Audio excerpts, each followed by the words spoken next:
All right, welcome everyone. I'm Stephen Donaco. I'm the Director of Programming for Shiftco, and it's my pleasure to welcome back George Kao.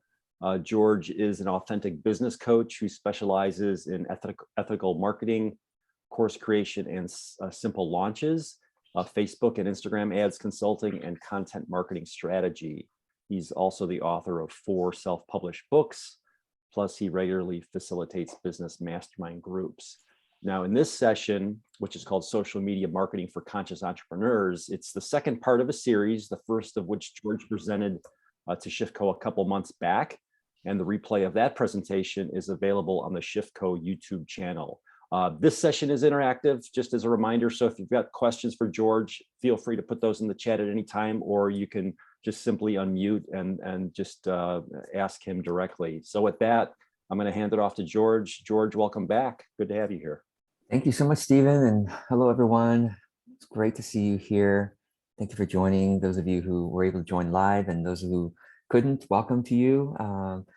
Hope this replay is useful to you as well. So in the first part of our conversation last time, we talked about authentic marketing was the real focus. And we had, I think it was half an hour last time, wasn't it?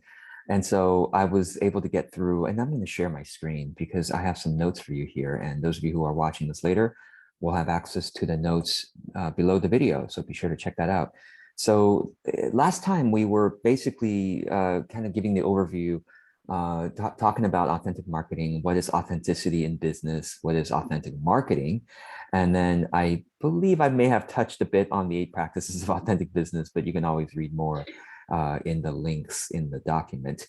And today we're going to get a lot more practical and get into social media marketing, and especially, you know, I've been doing social media marketing since 2006 or 2007 when I first joined Facebook, and I started to learn about it and how to use it professionally. I mean, use it for growing one's professional presence.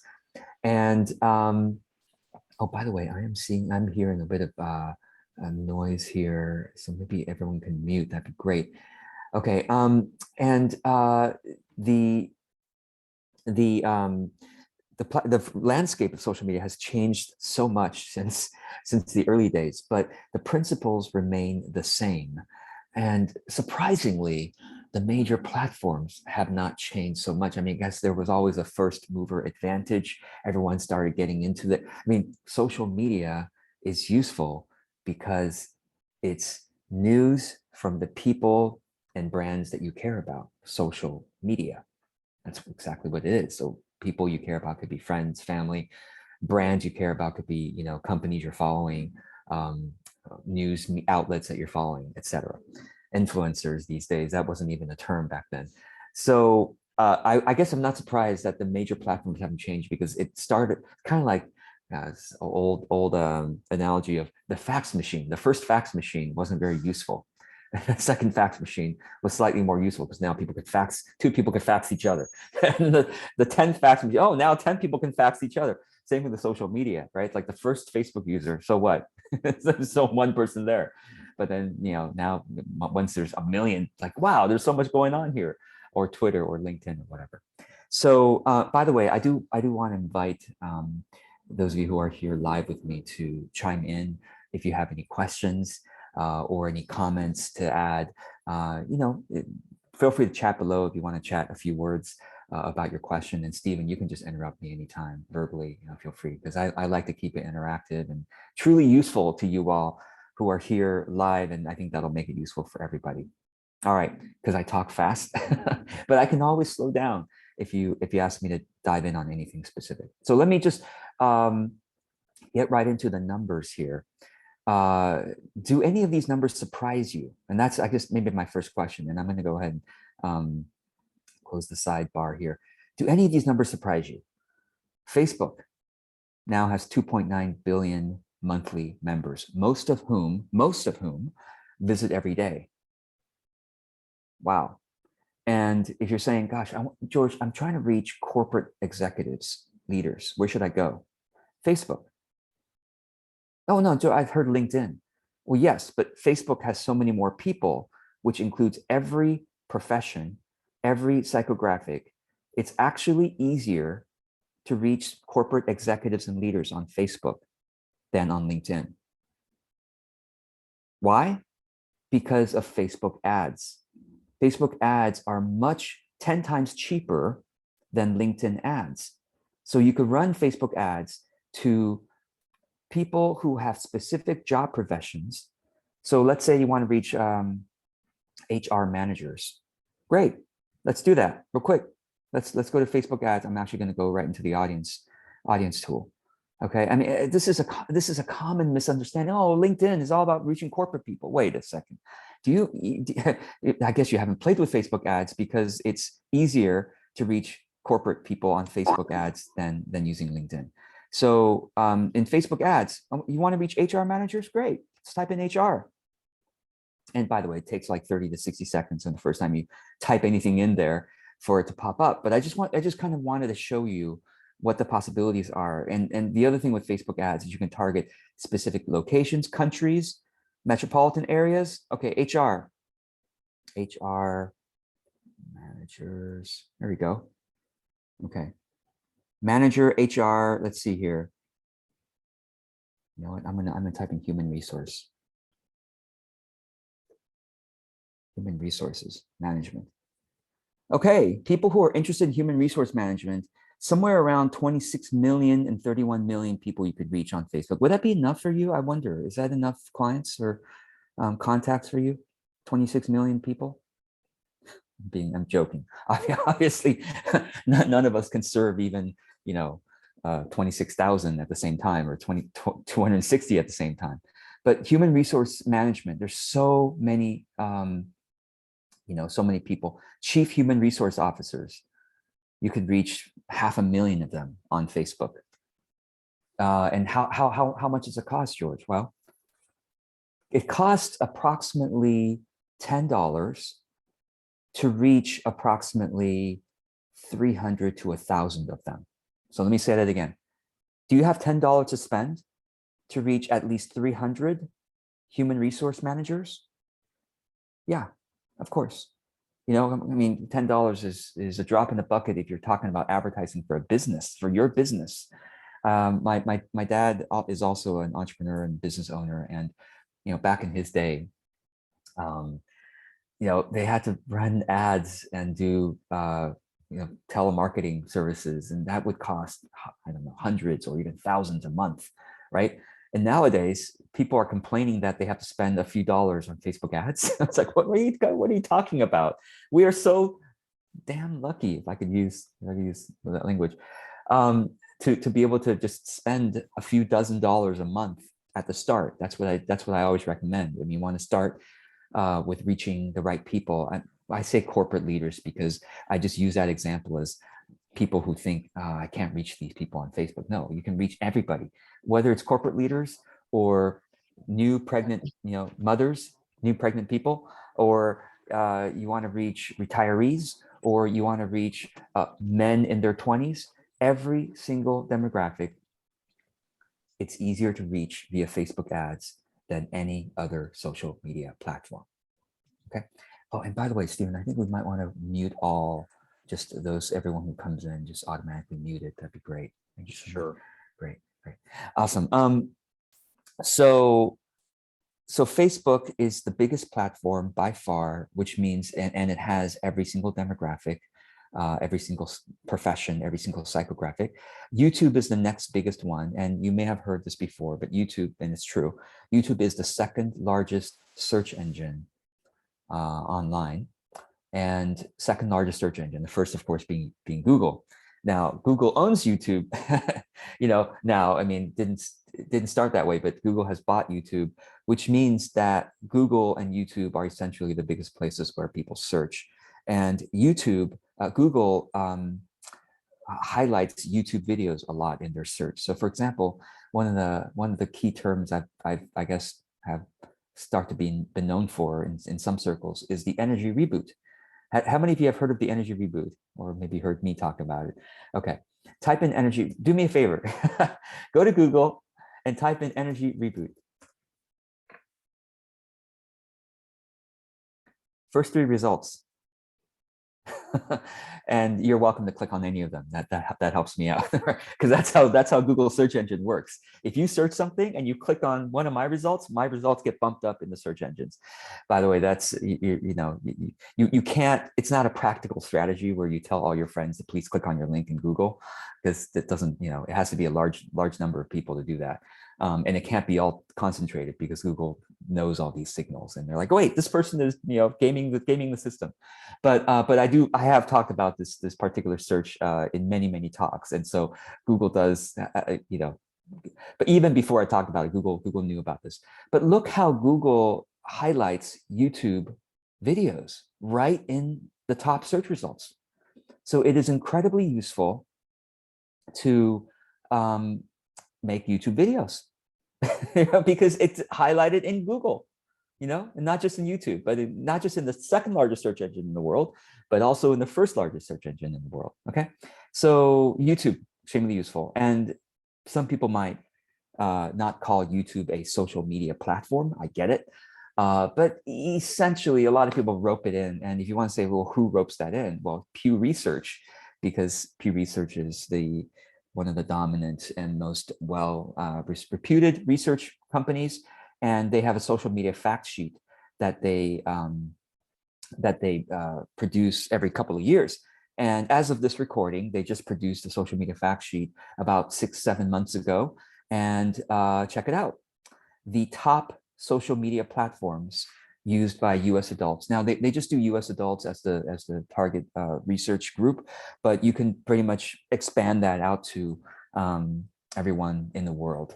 It's more or less accurate for every, I should say, at the very least, every English-speaking country: US, UK, Australia, Ireland, Singapore, Canada, New Zealand. They all have these similar stats. Okay, so if you're reaching English-speaking people, these are the top 3 people. These are the top 3 places to reach every demographic: Facebook, Instagram, and LinkedIn.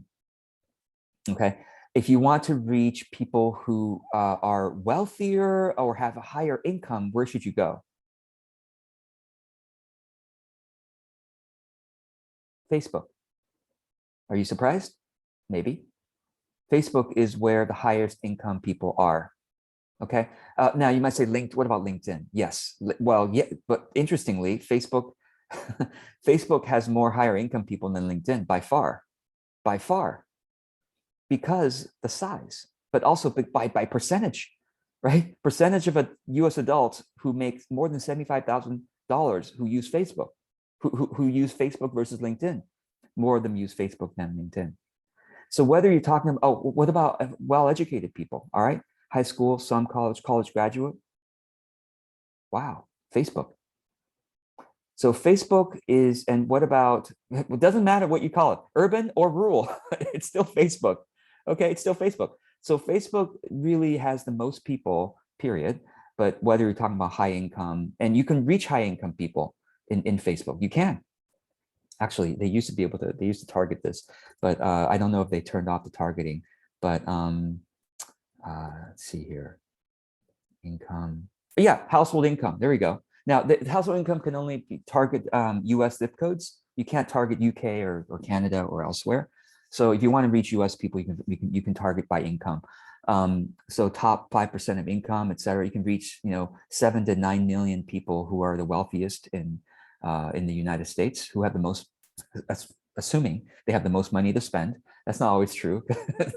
Some of the wealthiest people are also least likely to spend on different things. But anyway, that's there for you. But if you want to reach high income people outside of the United States, you can do it by, give me a brand that high income people spend money on. I don't know. Is it Gucci? I don't know. I'm not a high income. I'm a high income person, I guess, but I guess Apple, maybe Apple computer, but everyone buys an iPhone these days. But give me another brand. I don't know. Ferrari. I don't know. I'm not into fast cars or. What Tesla? Tesla. Good one. Yes, right there, right on. Tesla Motors. Yes, you can reach 18 to 21 million. Steven, that's a really good one, actually. Tesla. That's a good one. Yeah, tons of Tesla people here in San Francisco where I live. I was like, so 18 to 21 million Tesla enthusiasts. Tesla Motors, Tesla Motors enthusiasts and Tesla Model X enthusiasts, 2 million, 2.5 million people. And Tesla Roadster. I mean, specific Tesla. I think these are Tesla model cars, I think, right? So you can, yeah, anyway, that's I think I've made my point. So please don't leave Facebook. Please don't write off Facebook. If, you said, well, Facebook is, bad for democracy. It's bad for teenagers. It's evil. It's blah, blah, blah, blah, blah. I have a whole other video on that, which I invite you to watch. It's called Good People, Please Don't Quit Facebook. You can just go to YouTube and search that. Yeah, really do this. Good people don't quit Facebook. Even if I don't spell it right, Google knows or YouTube knows. So watch my video on this. I think I make a pretty good case of why you should, despite, I know, of course I follow Facebook news. I know about all the Frances Haugens and the Cambridge Analyticas and the studies on teenage women, teenage girls, on what Instagram does to them. I know all that. And I have I'm taking a strong stance that we good people should not, of anybody, should not leave Facebook. And by the way, I don't care if you leave Facebook because many, many other good people are still there. So like the holistic practitioners and the censorship, I get it. This tiny percentage of your friends who are leaving Facebook, or maybe you have a lot of people leaving Facebook, you are like such a tiny percentage, and yet it's growing faster than people are leaving. So, anyway, so Instagram, let's talk about that.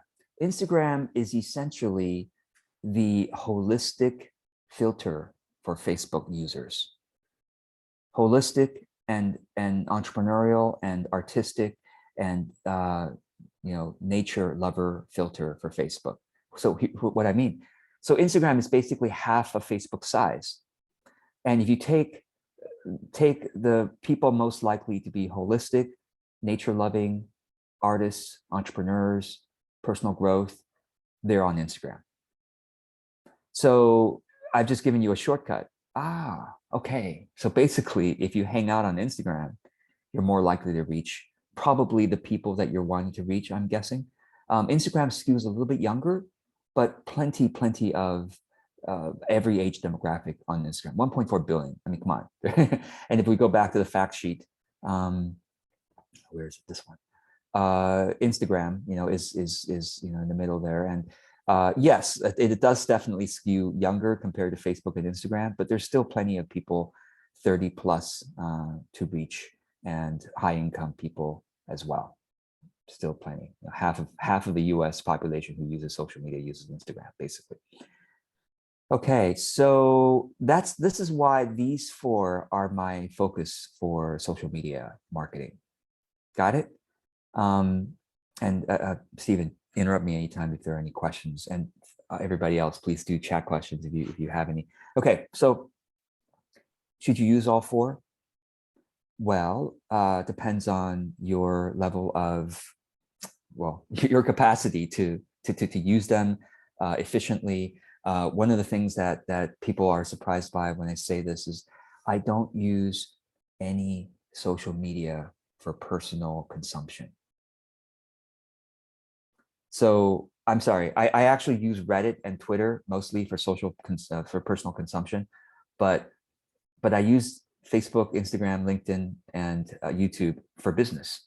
So I post content on those places. I run ads mostly on Facebook, Instagram, and I also net care instead of network. I call it net caring. I do net caring with my colleagues, my clients, my peers on those four platforms. But I don't know. I just never really got into using it for, I think I used to use it for like personal things, but I just stopped doing it. And I just do mostly professional type things. So it's really okay to use those things for, if you don't even like them or whatever, you can still use it for professional reasons. And there's a question in the chat from Cassie. George. Thank you. Yes. So Cassie says, what about Pinterest? As a search engine, what are your thoughts? Yeah, great question. Pinterest does drive a lot of search engine traffic for images, but what I've heard and what I've seen from the research is that it's a lot of drive-by traffic. So it's easy to get your website shown on Google, quote unquote, using Pinterest, but it's mostly in the images tab. And so people go, oh, I like that picture, or I like this, or I like that. And they go there to download your image or whatever, but they're not really interested in your message, or not the right people. So that's why, and until the research changes, I'm going to stick with the big four. But if you are looking to reach women, I think something like 30s and 40s, or 20 to 40s, Pinterest is dominated by that demographic. So especially people interested in like weddings and crafts, arts and crafts, that kind of stuff. Okay, so let's continue on with choosing your social media platforms. I would just say, if you just wanted to choose one, I would say probably for most of you, Instagram would be a good choice. If you only used one for your business to get clients, to get more visibility for your business, Instagram is really the one. That's it. If you were only to use one, really, not LinkedIn, not YouTube even, not Facebook, Instagram. Okay. Yeah, and why Instagram? Because I'm assuming, and correct me if I'm wrong, I'm assuming you're trying to reach people who are more holistic, into personal growth, into nature, and well, especially Shift Co people, Shift Co values, right? If that's the case, then Instagram is where they hang out. And also Instagram is the most lovey-dovey platform, so you'll get the most encouragement from using Instagram. Compared to the other platforms, you'll get the most engagement and encouragement, which is it's good for you to want to keep going. Otherwise, you won't really learn the skills. If you don't keep going, you won't really learn the skills to get good at it, right? So start with Instagram if you can, and then expand out from there. Now I'm gonna jump straight to Instagram right now because I talked about it, and common concern about Instagram is, well, I don't, number one, I don't have great abs, or I don't have a good butt pictures. I'm not good, naked or whatever, scantily clad. So therefore, why should I be on Instagram? I'm not a model, I'm going to take pictures, or I don't travel to, Taj Mahal every 2 months to take pictures there. What Instagram? What? Okay, well, I'm glad you asked, even though you didn't. I use Instagram to convey messages, to change minds, and to change hearts. That's what I use Instagram for. Watch. I'm going to my Instagram account. Do you see any abs or butts? No, thankfully, you don't want to see that from me. Okay, so, but what do you see here? You see messages. So you see two things. You see carousel posts and you see videos. Okay, so this video is simply a Facebook Live video I recorded using Zoom. Yes, you can simply record a video using Zoom and upload it to Instagram. It can be as long as 60 minutes. Easy. Okay, so Instagram is not just 15-second dance videos like TikTok, or other stories. No, I don't dance. You don't want to see me dance. I never dance on Instagram. Okay, so this is how long of a video. This is a 28-minute, 29-minute video, and it's changing minds. Got it? Okay, this is a 10 slide message that is quite dense, and it's changing minds. People are reading this and go, wow, okay, you're changing my mind, hopefully inspiring them to do something, more authentically, right? This the kind of stuff I do on Instagram, and you can too. Okay. And so there are a couple questions in the chat from Michelle and Lenore. Yes. So okay. You see them there. Yeah, Michelle, thank you so much. And thank you, Michelle, for sharing about this session. Really appreciate your heartfelt share. I'm grateful for that. So Michelle says, Instagram posts or lives? Yes, good question. So Instagram lives are, well, just like it sounds, it's a live video where some of your top fans on Instagram get notified that you're live. And so they'll more likely we can't see Instagram lives here on the desktop, on the computer. On the phone, we would be able to find people going live on Instagram. So Michelle is, savvy to ask that question. Do we do Instagram lives or Instagram posts? And yeah, my answer is both. My answer is both. If you, so let me show you. Some of the videos I upload are my Zoom Facebook Live videos, like this one. Okay, so this is landscape view, which is not actually ideal on Instagram. Instagram, most people are using it on their phone, so it's more ideal to do portrait mode type videos, which is what Instagram Live does. Instagram Live videos. I should clarify. Instagram Live is basically live videos, meaning videos you're recording in real time. People are watching in real time, interacting with you in real time. You can actually say, "Oh, Michelle, welcome. Good to see you here. Oh, you have a question? Yes. Okay." Just like I'm doing here live, except this is on Zoom. But you'll notice that I do some Zoom uploads on Instagram, and I also do Instagram lives like this. So this is an Instagram live video that I recorded, and after I recorded it, I then uploaded it as well as a post. I guess that's your answer. That's my answer to that. So yeah, do it live and then upload it afterwards. Because once you are finished with the live video and then you walk away, your users or your followers and fans can't see it anymore unless you upload it also as a regular video. So yeah, but okay. So Lenore, I think that's how I tell us how you pronounce it. But Lenore wrote, "It seems like audiences are easier to create in Facebook than Instagram. What's the best way to target? How do you get followers, build followers initially other than hashtags?" Yes, or IG story reels. Okay, great.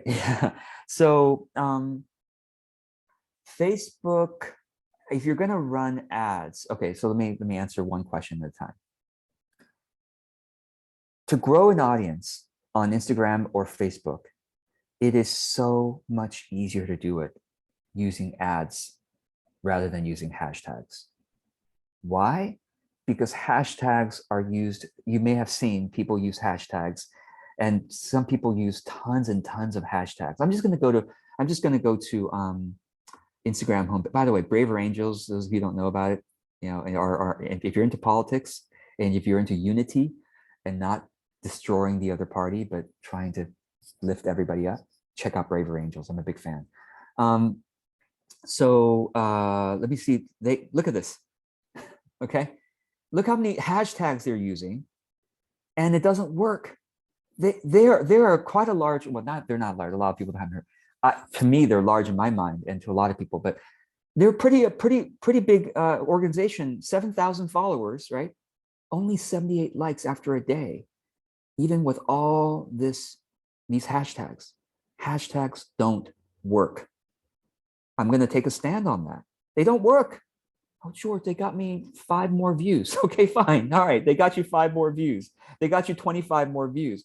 That's nothing compared to the number. You need to get thousands more views from the right people in order to actually start building an audience. You can't depend on the 5 to 35 more views or even to 250 views that the hashtags are giving you. You can't depend on that. It's not a reliable strategy. And you end up looking kind of desperate. Okay, so don't use hashtags. I don't use hashtags at all. Once I started testing them, I'm like, this is insane. How are people going to build an audience using hashtags? This is crazy. And here's the thing. If you use popular hashtags like hashtag Biden or Trump, I don't think any of you are using those hashtags, but if you use popular hashtags like hashtag love, hashtag, boss babe, I don't think any of you are using that one. But if you're using any of the popular and easily likable hashtags like love or happy or motivation or purpose or whatever, you're going to get the wrong people following you. This is important to understand. I am very careful about making sure I only get the right people to follow me. George, why don't you just want everyone following you? Wouldn't that be better to just have a bigger audience, period? That's fine as a YouTube strategy and as a Twitter strategy, not as a Facebook and Instagram strategy. Why? Because when it comes to Facebook and Instagram, okay, so let me now go back to the document that I made for you here. Okay, let me go back to this part.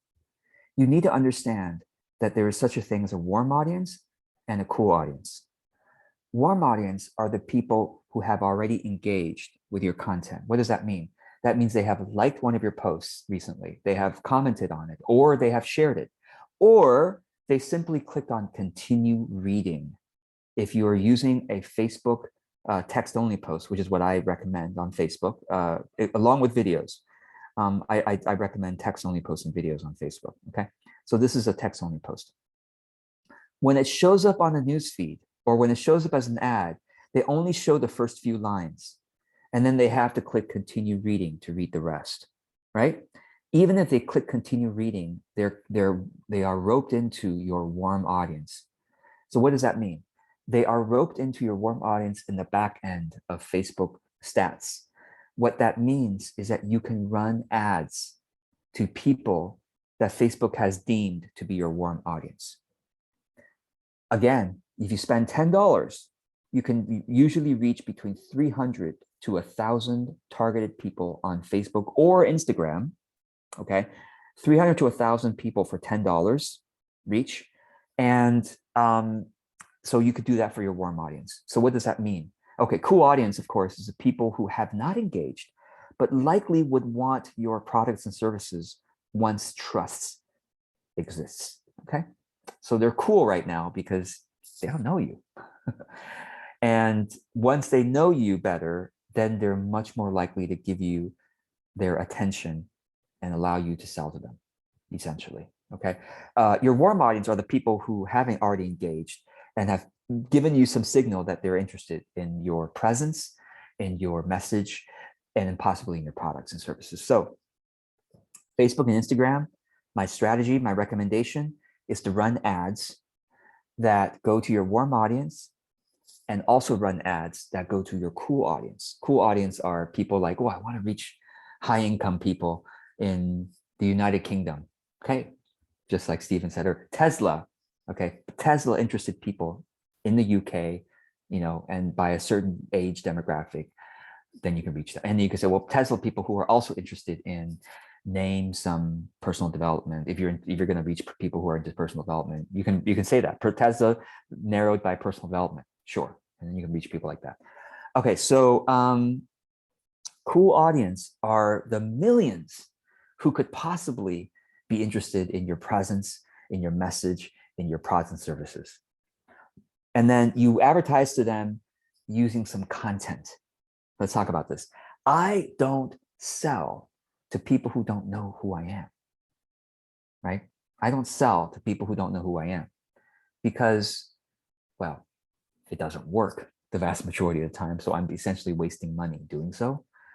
What I do, and this is going to sound strange, I use social media ads to minister to the people who don't know who I am.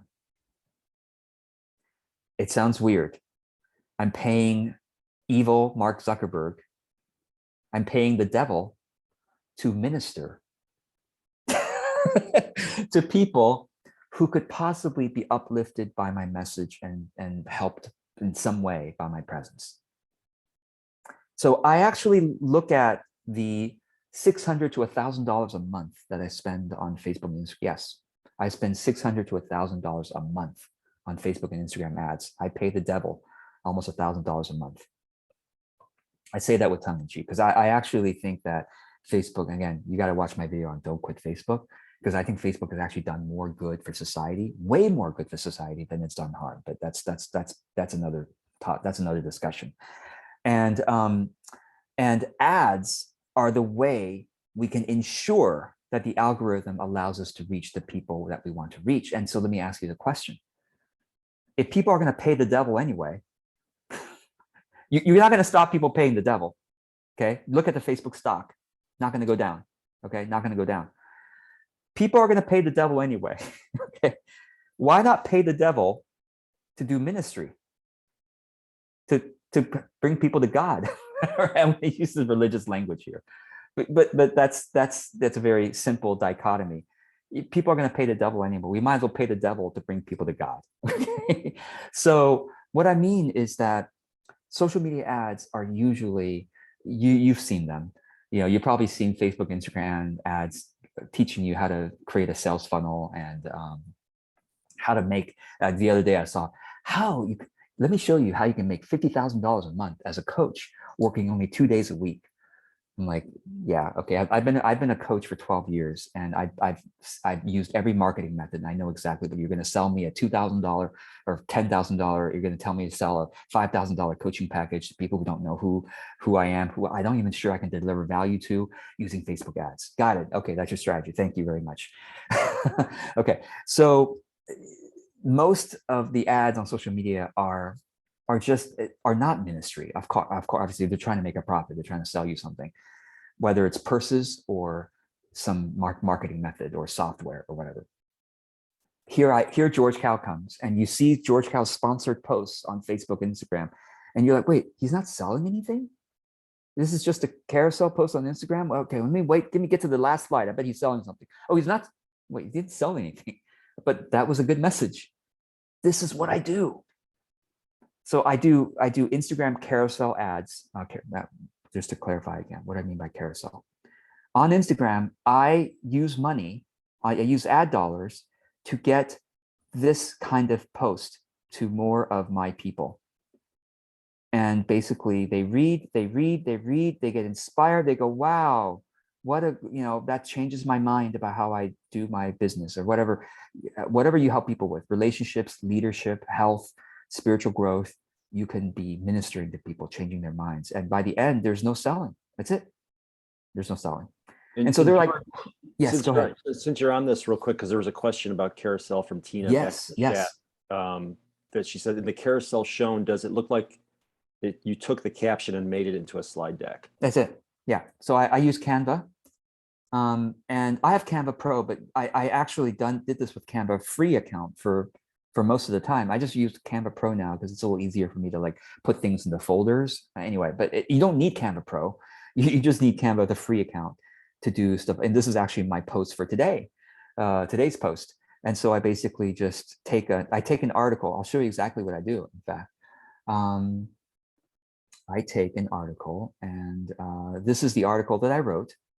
I took an old blog post, and I basically divided into sections. Slide 2, why does it start with slide 2? Because slide 1 is the title slide, as you can see here, right? This was slide 1. Reframing money problems is something uplifting and actionable. That was my slide 1. And slide 2, slide 3, slide 4, and each slide, I'm gonna display word count. This is a cool tool in Google Docs, by the way. You go to tools, word count. No, tools, word count, and then click on display word count while typing. And then you could basically select, usually it's on words, and you can select characters instead, including spaces, okay? Characters including. And basically for each slide, I aim to have less than 430 characters. So this is 416, okay? This has 364. So then it ends up working well. Sorry, was it this one? Oh, sorry, this was, I haven't finished creating today's slide yet, but anyway, this is, so yeah, anyway. Happy to answer any questions, by the way. We're getting close to the end, so I want, and Lenore, I didn't finish answering your questions, right? Not all of them. Lenore, I use Facebook Ad Manager to create audiences to run ads on Instagram. Let me say that again. Facebook owns Instagram. The advertising engine is the same database. So therefore, you can create audiences, just like we said. If you want to reach Canadians, okay, I'm just gonna, Canada people, yeah, take out US, Canada people who are interested in Tesla, okay, motors, okay. Come on, it takes, like I said, it takes 30 seconds when you first start typing it, if it's been a while. There you go, 30 seconds. Okay, something like that. Tesla Motors, okay, how many people thus far? Okay, 1.8 to 2 million people. Let's do age, I don't know, whatever, 35 plus, let's say, okay. And we're reaching about 1.2 million people. Now, if I narrow down, it might be too narrow, but let's just say personal growth, personal development, that's the That's the largest. I'm narrowing down from Tesla. Tesla people who are also interested in personal growth. How many of them are in Canada? That's large enough for sure. 300,000 people, 35 to 65 plus, who are interested in, who possibly are more likely to have higher income and who are also interested in personal growth. Okay, Canada, just Canada alone. We haven't even added US, UK, Australia, et cetera, et cetera. So you create the audience here in Facebook Ads Manager, and then I also use Facebook Ads Manager to run ads on Instagram. This is not I have an entire Facebook ads course that goes through all this stuff, but I just want to show you real quick, just maybe a few of you know something about this, but I just want, those of you who don't know, let me just show you what the possibilities are real quick. Basically, I'm just going to skip a bunch of this stuff, okay?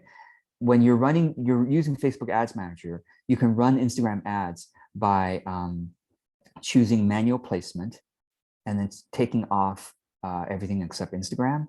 And then on Instagram, you can choose if you want your ad to show up in Instagram feed, which is what people scroll, or in the Instagram Explore section, which is what people click on the magnifying glass to see what's new and what's kind of cool these days. Instagram stories, Instagram reels, et cetera, et cetera. Okay, so that's how I run Instagram ads. I do it through the Facebook Ads Manager because it gives me more options.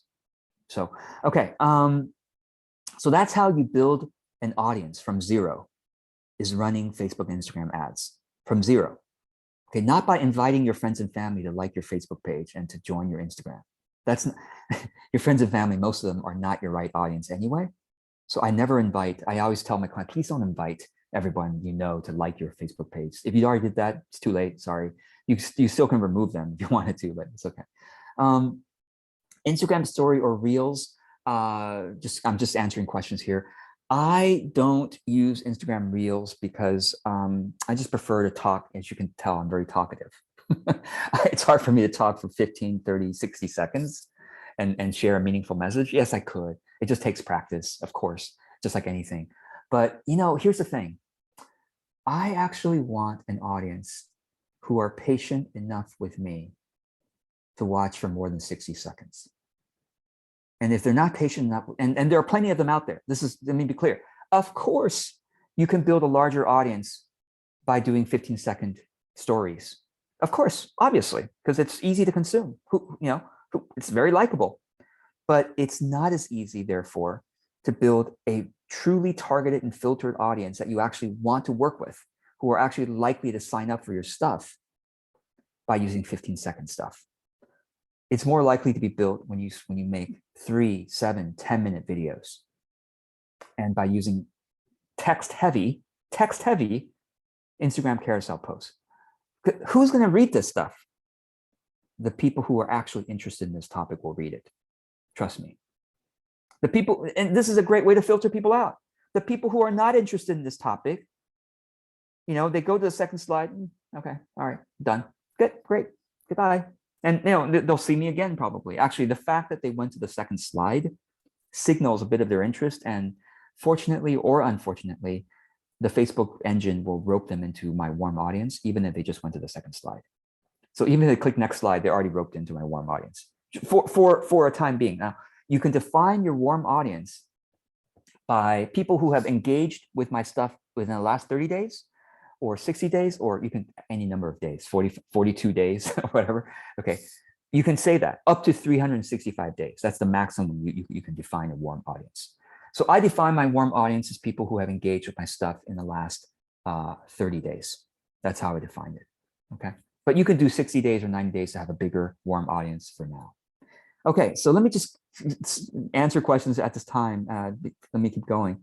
So Tina says, if in the carousel shown, does it look like, oh yes, okay, I answered that one already.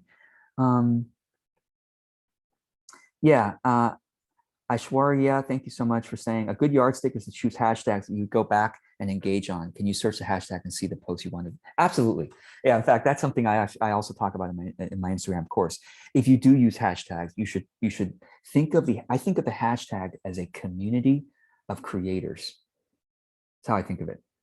So it's like, would you consider yourself part of that community of creators? Do you want to engage with that community of creators? If so, then yeah, maybe you can use a hashtag to kind of signal to that community that you're part of that community. And if so, maybe don't use 33 hashtags, maybe just use 3.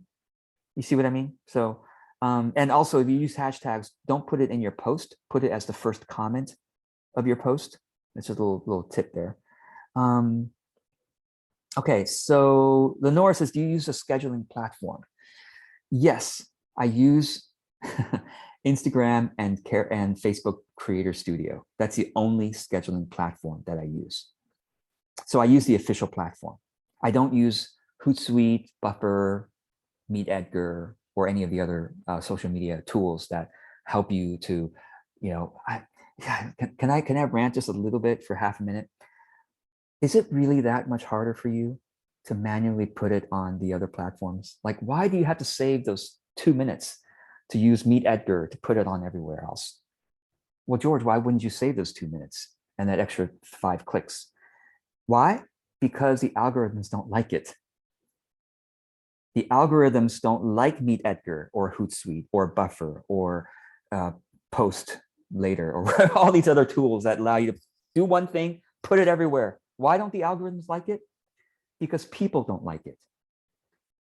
The algorithms like what the people like, and the people don't like having your thing that was supposed to be for Twitter or thing that was supposed to be for LinkedIn or thing that was supposed to be for Instagram and put it everywhere else too, because they can tell that it's not really aligned with the etiquette or the feel of the platform. So please take the extra 2 minutes to also post it on LinkedIn if you want to do so. You don't have to. You don't have to be everywhere. If you're not getting much traction on LinkedIn, just give it a break for now and just use Instagram. If you're not getting much traction on, if you don't like this, that's okay. Give it a break for now and just use Facebook. You don't have to use everything, right? Okay, so yeah, so thank you. Thank you for your chats, by the way. Thanks, Cassie and Lenore, Admira, and Michelle, and Simeon, everybody there for chatting. Okay, so I didn't finish talking about the ads. Very important. I only talked about how advertising, I use it as my ministry dollars. It's yeah, it sounds like twisted logic, but it's not. I mean, because if people are going to see ads, would you rather them see, ads that are probably not going to benefit their life as a whole, or would you rather them, because they're going to see ads anyway? They're going to see ads anyway, right? Would you rather them see ads that aren't as helpful or ads that are helpful immediately to their life? You have a choice, and the choice is yours, because you get to put ads that are immediately helpful for them right now, today, without having to spend any money yet with you. Because once they engage with your ads, now let's talk about ads that actually sell things.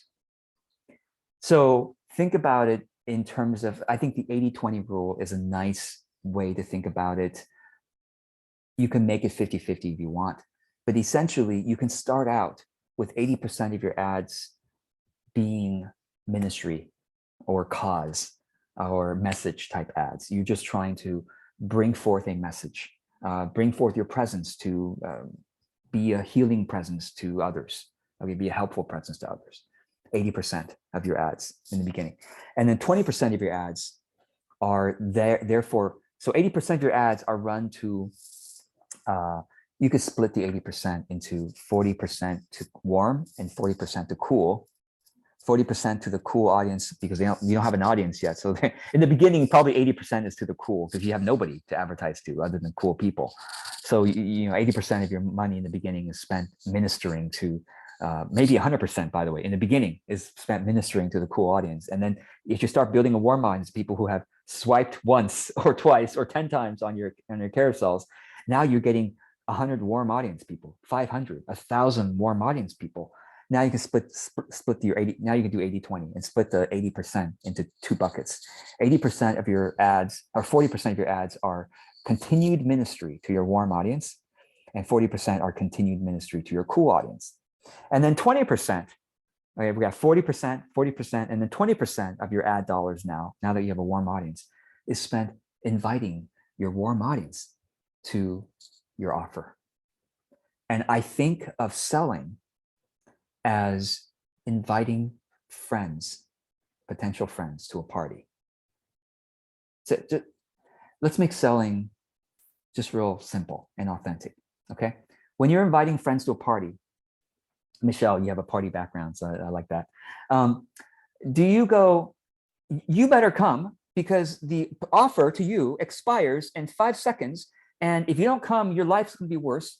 And or whatever other tactics that marketers use, right? If you come to my party, you're gonna be able to heal all your problems instantly and find the love of your life and make $1 million. Just come to my party. Come on, right? No, you say, hey friend, I designed this party, this service, this product, because I understand that you're interested in Hawaiian theme, you're interested in Greek theme parties, you like hanging out with people and doing these kinds of fun games. Now, I'm using the party theme, but when you're talking about your service, it's the same thing. I created the service to help people who are dealing with these challenges or who want to reach these goals. Same thing. I'm just using the party analogy. Hey, friend, inviting you to a party because I know you like this kind of stuff and would love to have you there if you're interested. Just, and if you don't come, you don't have to say this in your ad, but essentially you're saying in your mind, don't worry if you can't make it. You're still my friend and you'll still see me again. You'll still see my invitation again. You see what I mean? It's not such a hard sale. Like, I better sell these people. Otherwise they're tire kickers. They're not my people, which is what I was taught originally, in mainstream marketing. So be gentle, but be enthusiastic in your invitations because you believe you actually have something that they would. Selling successfully is essentially saying to the customer, the client, hey, do we have a vision that we share for how life can be? And particularly your life can be. Do I understand that this is how you want your life to be? Well, guess what? I've got something that I think will help you with that. Do you agree with that? If so, let's do this together. That's it. That's all selling is. And I haven't understood your vision for your life. Thank you. Thank you, meaning, there's nobody bought. 100 people saw this, nobody bought. Okay, thank you for telling me I didn't understand your vision correctly. Let me go back to doing some market research conversations to better understand your vision for your life or your yearnings right now, or your frustrations and your difficulties right now. Let me understand how to describe that better so that the next ad you see, you're gonna be like, you know me. And yes, this sounds good. Let's do this. That's it. That's what selling is, All right, Stephen, I'm going to cede the time to you because I know you have some closing things to talk about. Yeah, thanks, George. Just deeply appreciate this, and I know, what you're teaching resonates so strongly with our community. So thanks, and for being here, and we'll send you all a link to the recording of this as well as the recording of part 1 if you weren't there for it, because George did a half hour a few months ago for us. So with that, allow me just a moment here to share my screen.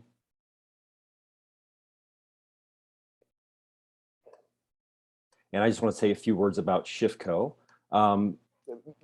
Many of you here are members, some of you aren't. So our members would have seen this before, but ShiftCo is a platform. We're committed to bringing you things like this presentation as a live event. And if you become a member of ShiftCo, our commitment is to work with you to provide you with content to help your business grow using the ShiftCo platform. And George's message is very much aligned with the way we teach and the way that we support our members. So as it says here on the slide, is you'll receive support from an amazing community of leaders, many of whom were on this call today. And then we really believe collectively we make a bigger impact and we're stronger together. The growth platform, we serve businesses across the spectrum. It doesn't matter where you are. And when you come in, it's not a cookie cutter approach. We don't bring members in at the launch phase and expect everybody to get up to scale. Really, it's growing to where you want to be in your business according to your own vision and the people that you want to serve by being a conscious entrepreneur. ShiftCo members have access to these 4 main pillars in the platform. First, everyone gets a mentor. So it's our members' first point of contact. That's your guide through the platform. That's supplemented with training in what we call the core, which is our skill-based instruction platform. And that core training is supplemented with live coaching by skill-based experts. And then not least, we have phase coaching. So at the higher level, the person that helps mentor you from one phase to another to grow where you want to be. Our core training is split up into 3 pillars, what we call business fuel, leadership fuel, and personal fuel. And our members, we develop fully. We don't just look at developing yourself as a successful business person, but we're really interested, and we equally put weight on your ability to show up as a conscious leader, and as well as supporting your personal growth, because all of it goes together. We have a back-end system called Shift Connect, which is the technology platform that members have access to, that you can sign up for courses, you can interact with one another, you have a directory of all the members in the community. And then we aim to be as economical as possible in our pricing for members, so that you do have available funds to not only run your business, but to actually do things like hire other resources. Like if you're moved by George Kao's message and you want to engage with him, we want to keep it economical, so that you have the ability to explore other things that can support you and the growth of your business and your message. So it is indeed time to grow. We love having you here. Our events are free. They always will be for the public. We also have members only events. So if you like this one and you're a member, we would bring people like George in to do deeper dives on things.